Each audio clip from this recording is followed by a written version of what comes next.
January 31st, 2020 at 10:32 p.m., Dr. Fauci gets an email from Christian Anderson. Christian Anderson's a British researcher who's received numerous grants from NIH. Two really important sentences are in that email.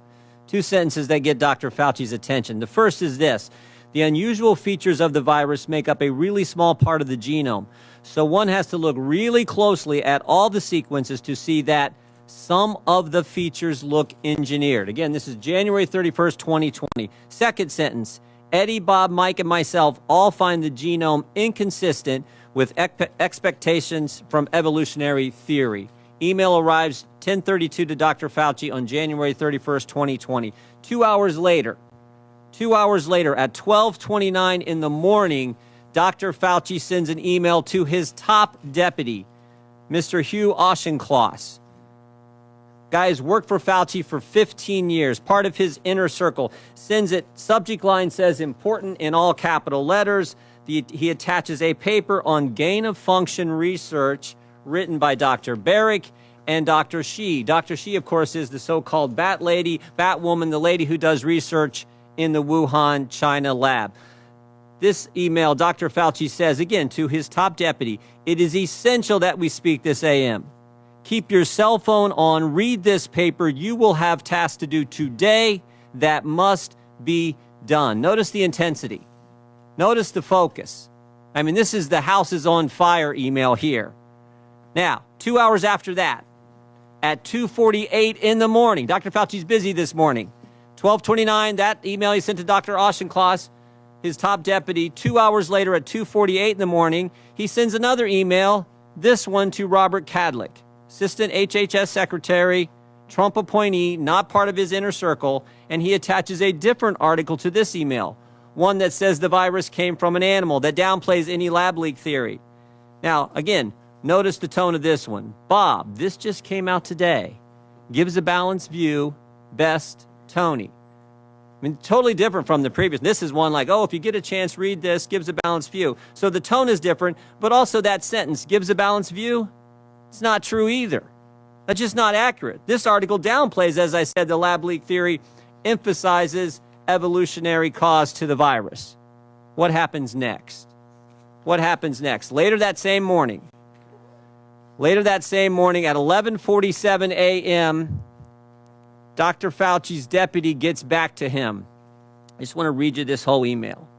The paper you sent me, the one he sent him on, that was written by the virologist from Wuhan, China, and Dr. Barrick, the paper you sent me says the experiments were performed before the gain-of-function pause, but have since been reviewed and approved by NIH. Not sure what that means, since Emily, someone else who works for Dr. Fauci, is sure that no coronavirus work has gone through the P3 framework, which, of course, is the oversight body that's supposed to approve any grant dollars going for gain-of-function research. No coronavirus work has gone through the P3 framework. Final sentence, she will try to determine if we have any distant ties to this work abroad. She will try to determine if our fingerprints are on any of this. All these emails happen in 13 hours.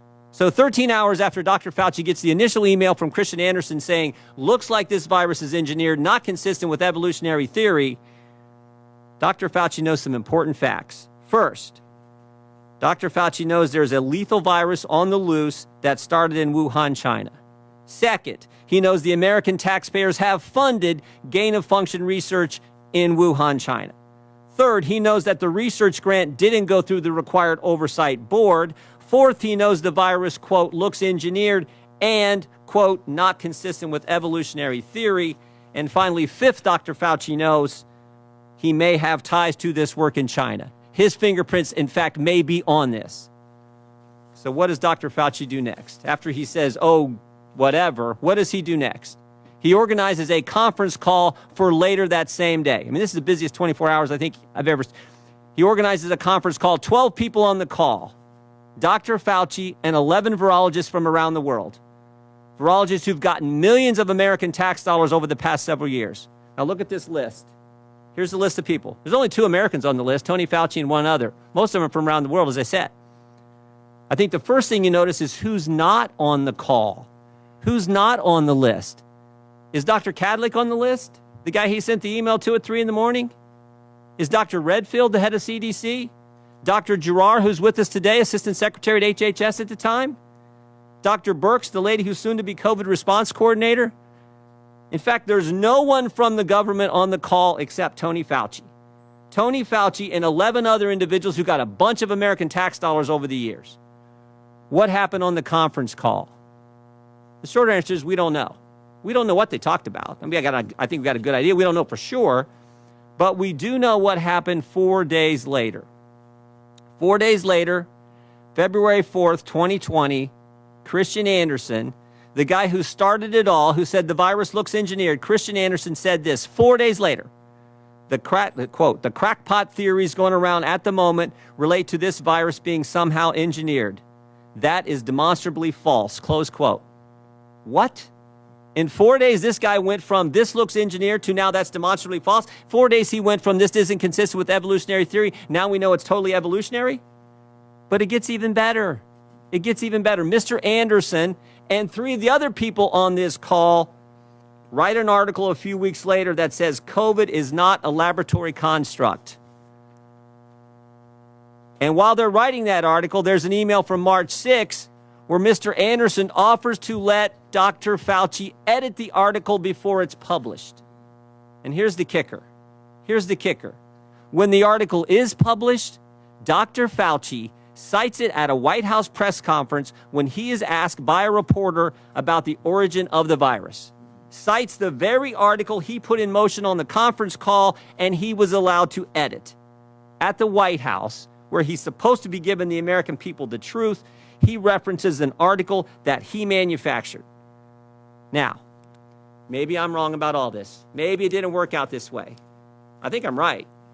Maybe it didn't work out this way.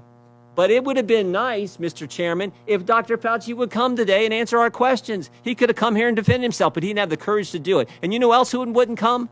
Remember that email about the P3 framework?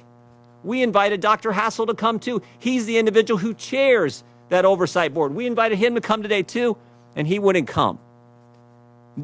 I'm convinced these guys knew right from the get-go what the truth was, and they misled the American people. Oh, here's the other thing. You know that conference call? That conference call? We got the emails regarding the conference call from February 2nd.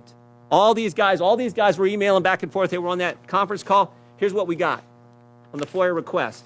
Here's all their emails. Every single thing is redacted. Every single thing is redacted about what took place in that conference call, because I'm convinced it was at that conference call where they said, we got to cover our tracks. And again, maybe I'm wrong. Maybe I'm wrong. But Dr. Fauci could have been sitting right there and answering our questions, and he wouldn't come today. I yield back. Thank you, Mr. George.